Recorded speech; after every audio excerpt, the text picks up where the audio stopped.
आज ये घटना सामने आई है। मैंने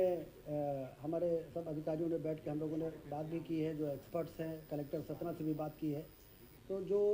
थैलेसीमिया के मरीज़ होते हैं उनका महीने में 2 से 3 बार ब्लड ट्रांसफ्यूजन करना पड़ता है उनको स्वस्थ बनाए रखने के लिए। तो ये जो ट्रांसफ्यूजन होता है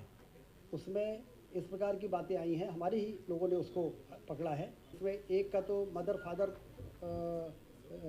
HIV से पीड़ित थे, वो बात आई है। और बाकी जो हैं उनका ट्रांसफ्यूजन कहाँ कहाँ हुआ उसके रिकॉर्ड कलेक्ट किए जा रहे हैं कि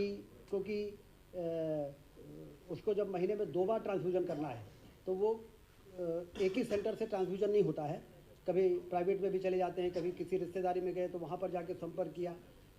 ये ब्लड बैंक में जो ब्लड अवेलेबल रहता है उस अवेलेबल बैंक से या कोई डोनर को ले जाके और वो लोग अपना ट्रांसफ्यूजन कराते हैं। और उनकी परिस्थितियों को देख के ट्रांसफ्यूजन जिस सेंटर में भी जाते हैं लोग इसलिए करते हैं क्योंकि ट्रांसफ्यूजन के अलावा उनका कोई इलाज भी नहीं है, या तो बोन मैरो ट्रांसप्लांट करें या ट्रांसफ्यूजन करें। तो बहुत ही जल्दी हम लोग वहाँ पर पहुँचेंगे कि किस ब्लड बैंक से या किस डोनर से इस प्रकार की परिस्थितियाँ पैदा हुई हैं।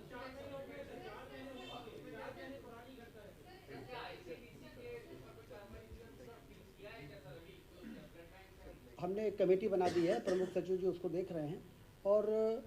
जो भी कार्रवाई होगी, सवाल ही नहीं उठता है कि जब हम इतने ज़्यादा thalassaemia, sickle cell anaemia, TB मुक्त भारत अभियान के हिसाब से प्रदेश को मुक्त करने का अभियान चला रहे हैं, वहाँ पर इस प्रकार की कोई घटना आती है तो वहाँ पर कोई लापरवाही हो जाए इसका कोई सवाल ही नहीं उठता है। हमारे जो 60 साल, 65 साल, 70 साल पुराने 2003 के पहले के जो मेडिकल कॉलेज रीवा, इंदौर, भोपाल, ग्वालियर और जबलपुर, वहाँ पर इतने पुराने भवन होने के कारण वो स्वास्थ्य दृष्टि से हाइजीनिक नहीं है, उसके रिनोवेशन की आवश्यकता है, उसको तोड़ के नया बनाने की आवश्यकता है। इन्हीं 2 वर्षों में बड़ा कदम उठाया है, ये तय किया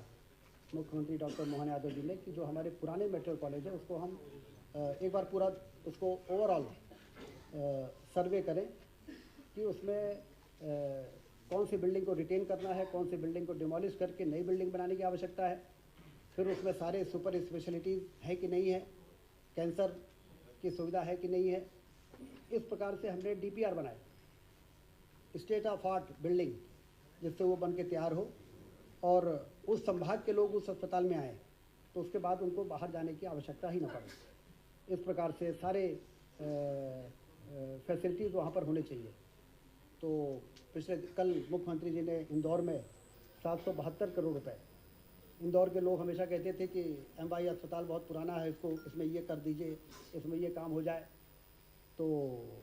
ये तय किया गया कि अब ये पीस मिल में काम करने के बजाय इसका ओवरऑल DPR बनाएं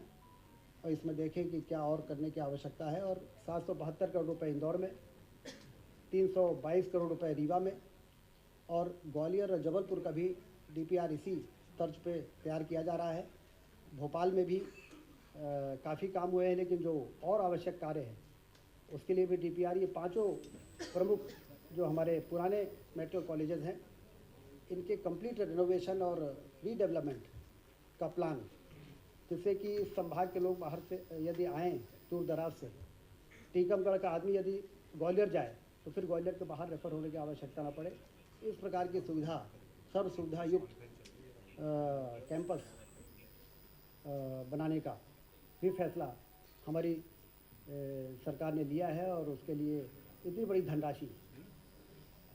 जो आवश्यक हो रही है उसको बजट से मंजूर करने का काम भी लगातार किया जा रहा है।